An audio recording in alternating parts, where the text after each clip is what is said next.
നമസ്കാരം, സിറ്റി ന്യൂസിലേക്ക് സ്വാഗതം.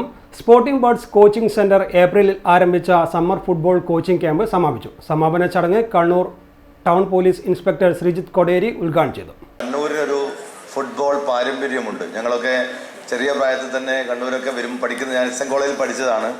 അപ്പോൾ അന്ന് എപ്പോഴും ഫുട്ബോളിന് എപ്പോഴും നല്ല കാണികളെയും നല്ല കളിക്കാരെയും സംഭാവന ചെയ്ത നാടാണ് കണ്ണൂർ.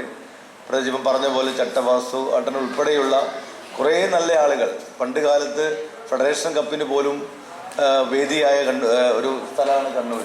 എനിക്ക് ഓർമ്മയുണ്ട് ഞങ്ങളൊക്കെ പഠിക്കുന്ന കാലഘട്ടമാണ്. അപ്പോൾ ഇപ്പോഴും എല്ലാ 2 മാസവും വേനൽക്കാലത്ത് കൃത്യമായി കോച്ചിങ് ഫ്രീ ആയിട്ട് സൗജന്യമായിട്ട് രാവിലെ വന്ന് നൽകുന്ന രഘുവാട്ടനെ നമ്മൾ വളരെ സന്തോഷത്തോടെ കാണാറുണ്ട്. ഡോക്ടർ വിവേകാനന്ദൻ അധ്യക്ഷത വഹിച്ചു.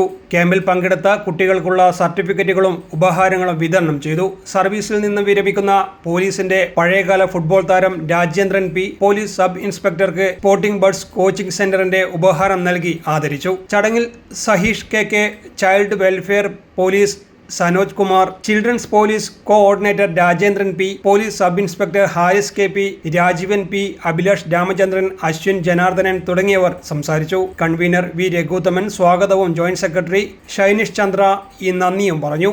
News desk city news. കൂടുതൽ വാർത്തകൾ അറിയുവാൻ സിറ്റി ചാനൽ വാട്സ്ആപ്പ് ഗ്രൂപ്പിൽ ജോയിൻ ചെയ്യുക. ഒപ്പം യൂട്യൂബ് ചാനൽ സന്ദർശിക്കുക. വാർത്തയുടെ അവസാനിക്കുന്നില്ല. മറ്റൊരു വാർത്തയുമായി വീണ്ടും കാണാം. നമസ്കാരം.